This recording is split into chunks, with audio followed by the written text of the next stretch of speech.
warahmatullahi wabarakatuh.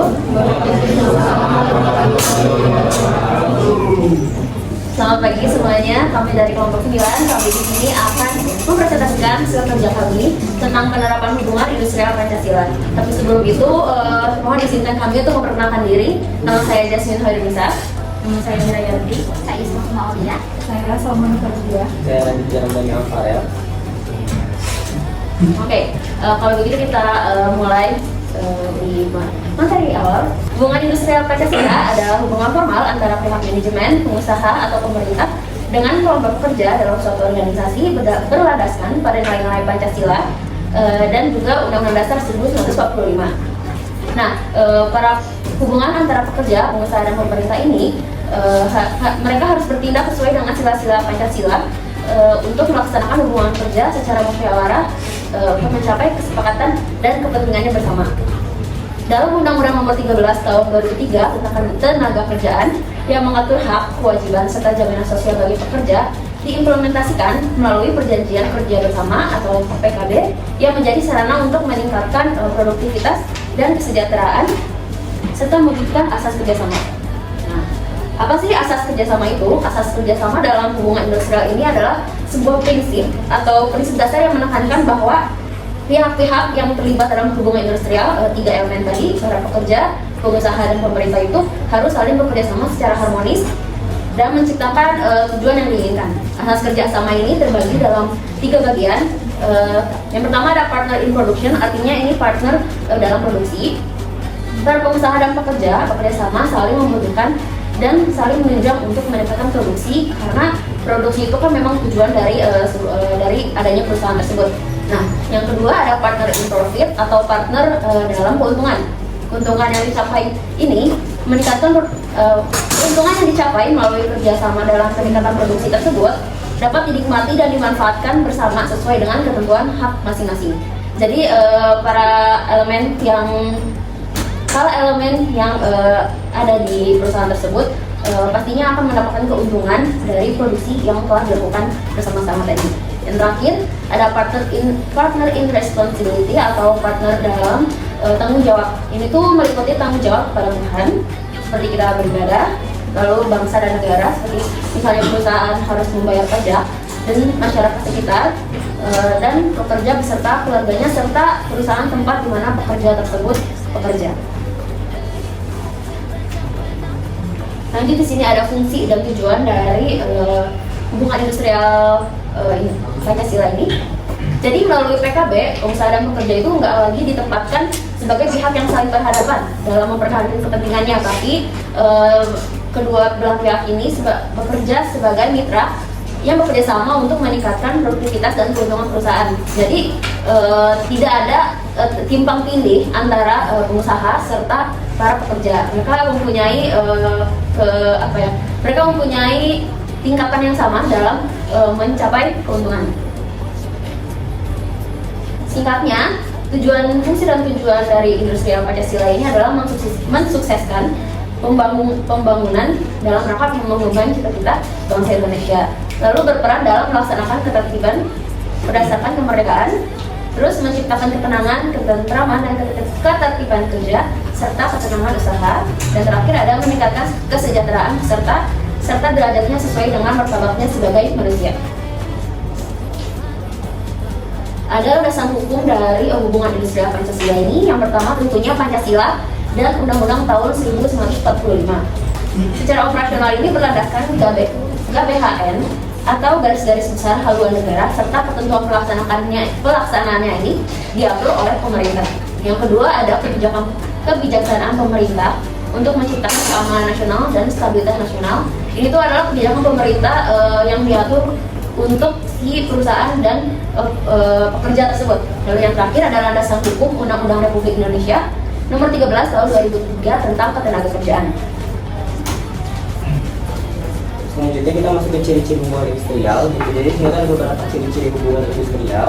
Yang pertama itu mengakui dan meyakini bahwa bekerja bukan hanya mencari nafkah, melainkan pengabdian manusia kepada Tuhannya, sesama manusia, masyarakat, bangsa, dan juga negara. Yang kedua, menganggap pekerja bukan hanya faktor produksi gitu, melainkan juga sebagai manusia pribadi dengan segala harkat dan martabatnya. Maksudnya itu kayak meskipun mereka tuh pekerja atau apa, kita harus saling menghormati satu sama lain gitu. Nah, yang ketiga itu, pekerja dan pengusaha tidak mempunyai kepentingan yang bertentangan, tetapi mempunyai kepentingan yang sama, yaitu kemajuan perusahaan.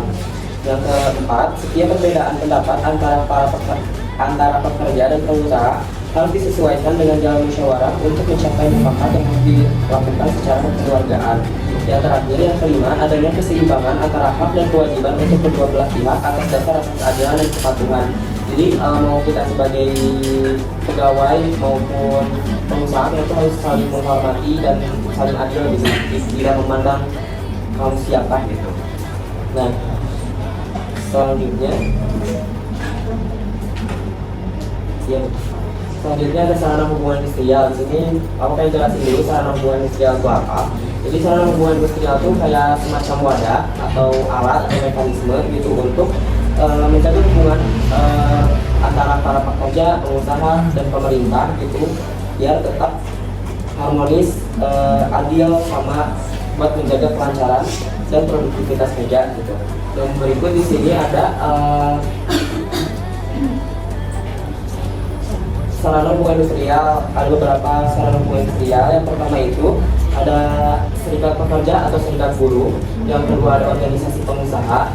Yang ketiga ada lembaga kerja sama bipartit. Dan yang keempat lembaga kerja sama tripartit. Yang kelima ada peraturan perusahaan. Yang keenam ada perjanjian kerja bersama. Yang ketujuh ada peraturan perundang-undangan di bidang ketenagakerjaan. Dan yang terakhir yang kedelapan ada lembaga penyelesaian perselisihan hubungan industrial. Selanjutnya kita masuk ke pokok pikiran hubungan industrial Pancasila. Yang pertama itu keseluruhan sila-sila dari Pancasila secara utuh dan bulat yang tidak dapat dipisahkan satu sama lain. Yang kedua, pengusaha dan pekerja tidak dibedakan karena golongan, keyakinan, politik, paham aliran, agama, suku, ataupun jenis kelamin.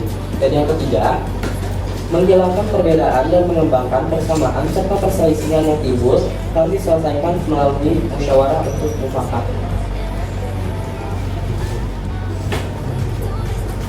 Selanjutnya ada pelaksanaan hubungan industrial dalam Pancasila.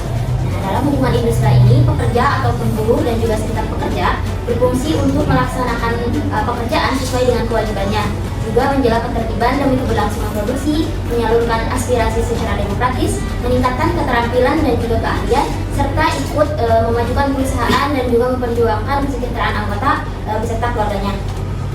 Dalam hubungan industrial ini, pengusaha dan juga organisasi pengusaha berfungsi menciptakan kesejahteraan, pengembangan usaha, memperluas tenaga lapangan kerja, serta memberikan kesejahteraan kepada pekerja secara terbuka, demokratis, dan juga berkeadilan. Seperti yang sudah dijelaskan sebelumnya, hubungan industrial ini dilaksanakan oleh beberapa sarana, yaitu salah satunya adalah lembaga kerjasama bipartit. Lembaga kerjasama bipartit di sini berfungsi sebagai forum atau komunikasi dan juga konsultasi antara pengusaha dan juga pekerja dalam membahas berbagai masalah ketenagakerjaan di suatu perusahaan. Nah, keanggotaan lembaga kerjasama bipartit ini terdiri dari unsur pengusaha dan juga unsur pekerja ataupun buruh, di mana perwakilan pekerja dan juga buruh dipilih secara demokratis dan juga untuk mewakili kepentingan dari pekerjaan di perusahaan tersebut. Lalu selanjutnya ada lembaga kerjasama tripartit. Lembaga kerjasama tripartit ini berperan memberikan pertimbangan, saran, dan juga pendapat kepada pemerintah serta pihak terkait dalam penyusunan kebijakan dan juga penyelesaian melalui masalah ketenagakerjaan. Lembaga kerjasama tripartit ini terdiri atas lembaga tripartit tingkat nasional, provinsi, dan juga kabupaten ataupun kota. Nah, serta lembaga tripartit ini adalah sektor pada tingkat nasional, provinsi, dan juga kabupaten atau kota. Keanggotaan lembaga kerjasama tripartit ini mencakup unsur pemerintah, organisasi pengusaha, dan juga serikat pekerja atau serikat buruh. Nah, di sini ada kelembagaan penyelesaian industri. Kenapa kelembagaan penyelesaian industri itu sangat penting? Karena perselisihan hubungan kerja tetap akan terjadi meskipun kerjasama antara bipartit dan tripartit telah berjalan dengan baik. Oleh karena itu, lembaga penyelesaian perselisihan industri perlu meningkatkan perannya melalui peningkatan profesionalisme dan integritas para pelaksana. Kelembagaan penyelesaian perselisihan industri, baik melalui pegawai pengawas, mediator, arbitrase, maupun P4D atau panitia penyelesaian perselisihan perburuhan daerah atau P4P, panitia penyelesaian perselisihan perburuhan pusat, yang berfungsi secara optimal, mampu menyelesaikan perselisihan secara cepat, adil, terarah, dan biayanya rendah. Di sini ada peraturan perundang-undangan dan ketenaga kerjaan. Peraturan perundang-undangan ketenaga kerjaan berperan penting dalam menciptakan hubungan industrial yang harmonis, serta melindungi pihak yang lemah, serta memberikan kepastian hukum atas hak dan kewajiban masing-masing pihak dan menciptakan ketenangan dalam meningkatkan gairah kerja. Peraturan perundang-undangan di bidang ketenagakerjaan harus dijiwai oleh falsafah hubungan industrial Pancasila. Oleh karena itu, peraturan yang telah ada perlu disempurnakan, diubah, dan apabila diperlukan. Di sini ada pendidikan hubungan industrial. Pendidikan hubungan industrial merupakan faktor penting dalam mendukung pemahaman dan penerapan hubungan industrial Pancasila. Falsafah tersebut dapat dipahami oleh seluruh lapisan masyarakat. Diperlukan upaya pembangunan melalui kegiatan penyuluhan dan pendidikan.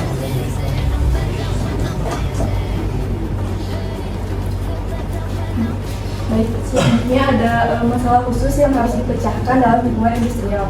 Di sini ada yang pertama adalah masalah pengupahan, dibagi dua. Yang pertama ada upah.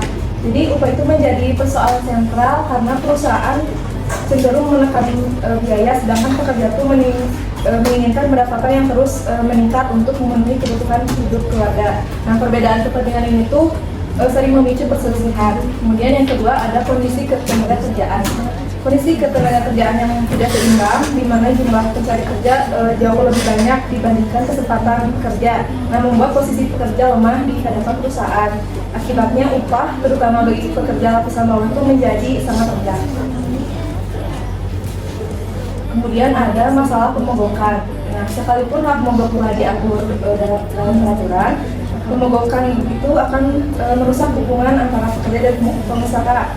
Pemogokan merugikan semua pihak, baik itu pekerja, pengusaha maupun masyarakat, sehingga harus dihindari. Nah, musyawarah itu lebih diutamakan sehingga pemogokan bukan cara terbaik meskipun secara hukum diperbolehkan. Kemudian pemogokan perlu dicegah melalui penguatan lembaga bipartit, tripartit, kesepakatan kerja bersama, serta mekanisme penyelesaian perselisihan sesuai aturan. Kemudian ada penyelesaian untuk permasalahan dalam hubungan industrial. Yang pertama ada penyelesaian melalui Komisi Nasional Hak Asasi Manusia.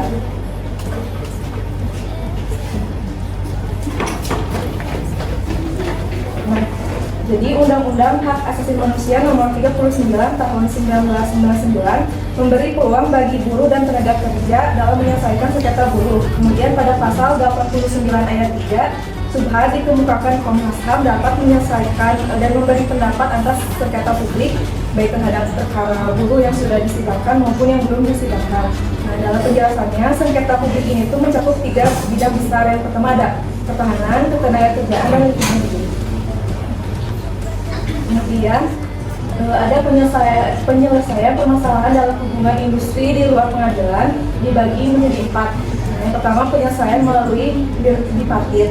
Nah, pertama penyelesaian perselisihan adalah musyawarah antara pekerja dan pengusaha untuk mencapai mufakat sesuai pasal 6-7 Undang-Undang Nomor 2 Tahun 2004. Kemudian yang kedua ada penyelesaian melalui mediasi. Jadi mediasi itu dilakukan untuk menyelesaikan berbagai jenis perselisihan melalui musyawarah yang dipandu oleh mediator netral yang ditunjuk pemerintah sebagaimana tercantum dalam pasal 1 angka 1 Undang-Undang PPHI.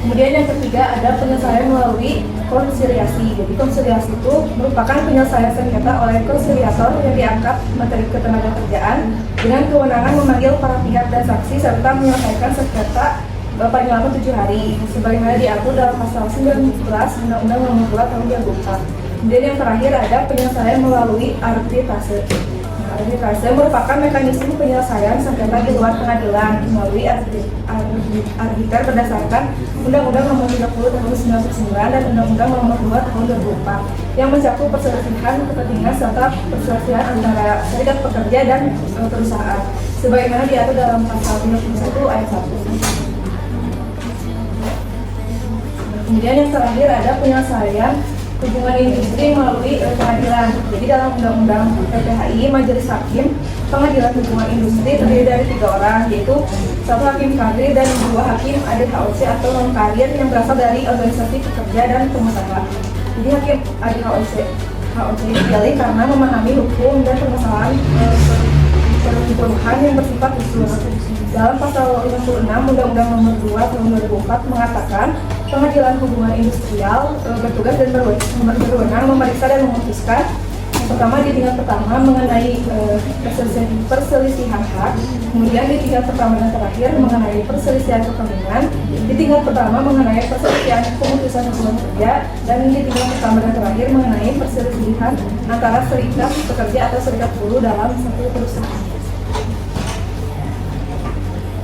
Baik, di sini ada peran pemerintah dalam mengatasi perselisihan perburuhan dalam hubungan industri. Yang pertama adalah menyusun dan menerapkan berbagai peraturan perundang-undangan yang mengatur hubungan industrial serta mekanisme penyelesaian apabila terjadi gangguan atau perselisihan antara pekerja dan pengusaha. Yang kedua adalah mengawasi pelaksanaan peraturan. Pemerintah melakukan pengawasan untuk memastikan bahwa seluruh ketentuan perundang-undangan ketenagakerjaan ditetapkan dengan benar oleh perusahaan pekerja dan pihak yang terkait lainnya. Yang ketiga adalah mencegah timbulnya gangguan perburuhan.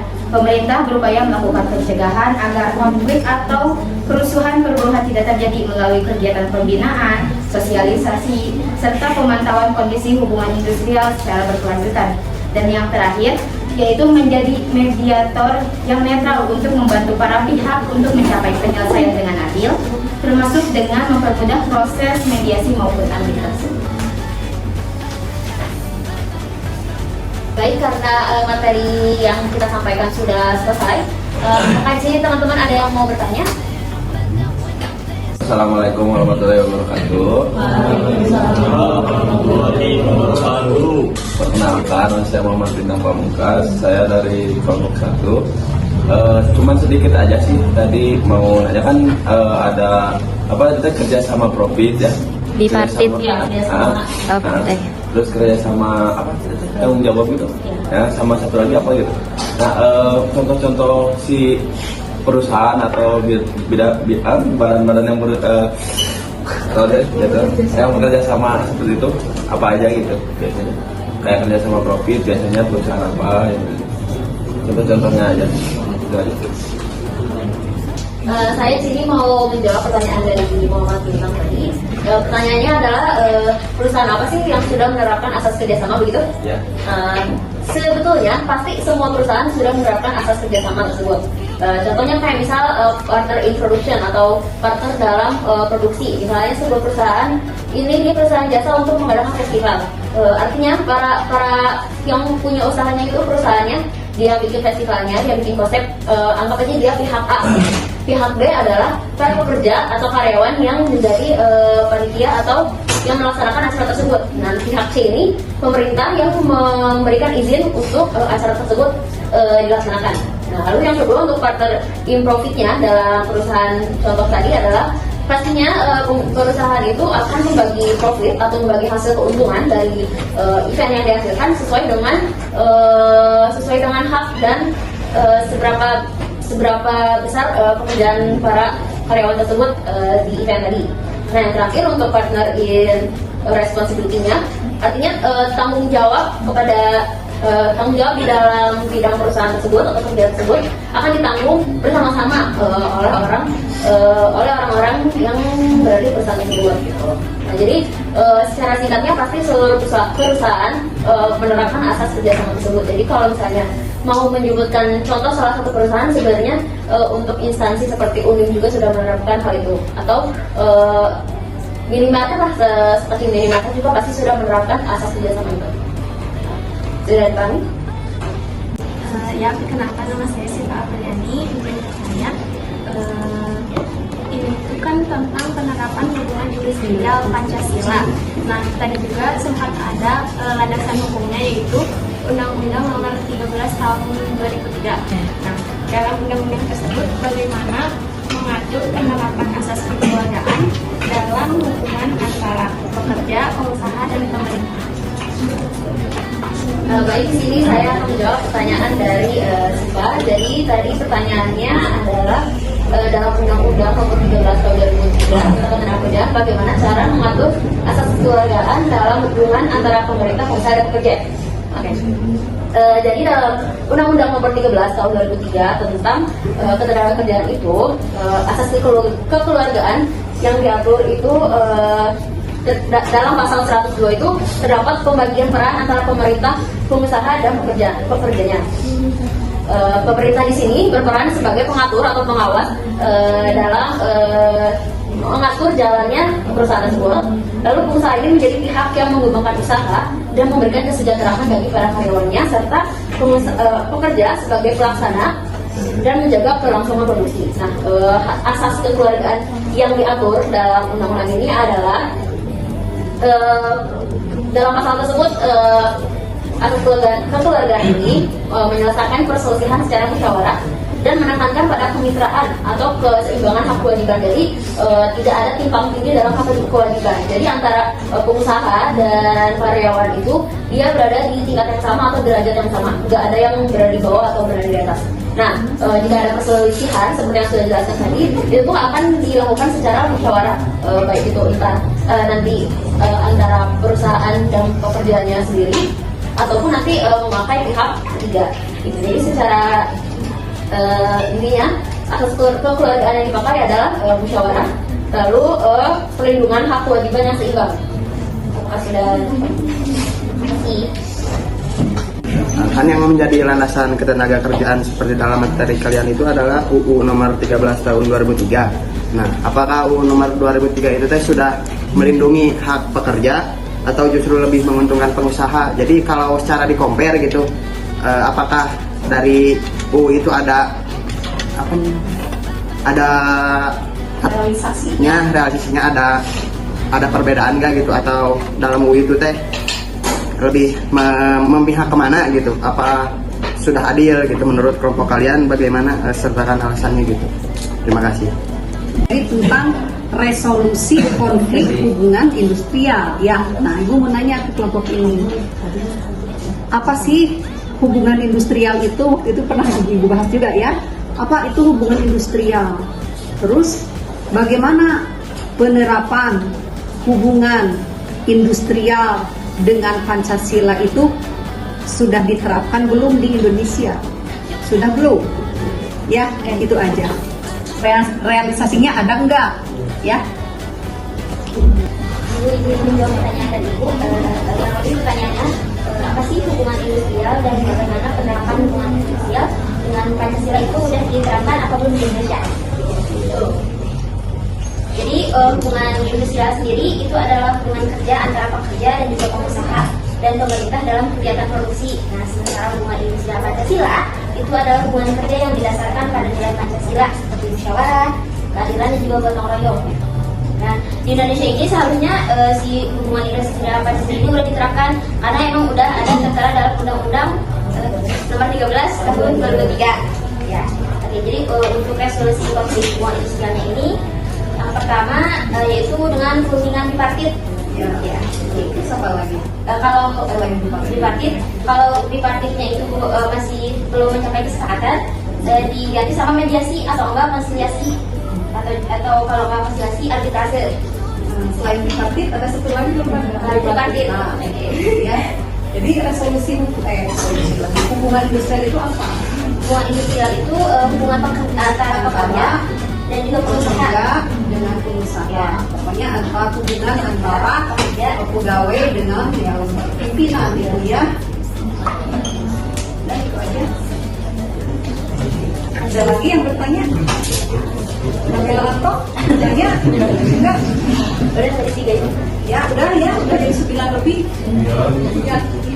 Stop, itu tutup aja. sebelum penutupan kami di sini punya kesimpulan. Jadi kesimpulannya, hubungan industrial Pancasila merupakan bentuk hubungan kerja antara pekerja, pengusaha, dan pemerintah yang didasarkan pada nilai-nilai Pancasila, Undang-Undang Dasar 1945.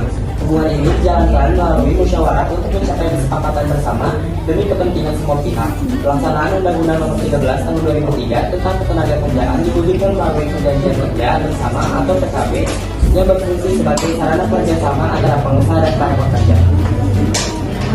Baik, terima kasih karena presentasi kami sudah selesai. Izinkan kami berpamitan. Terima kasih karena sudah mendengarkan dan juga berpartisipasi bagi yang bertanya dan juga memperhatikan. Mohon maaf bila ada kurang dalam cara menyampaikan.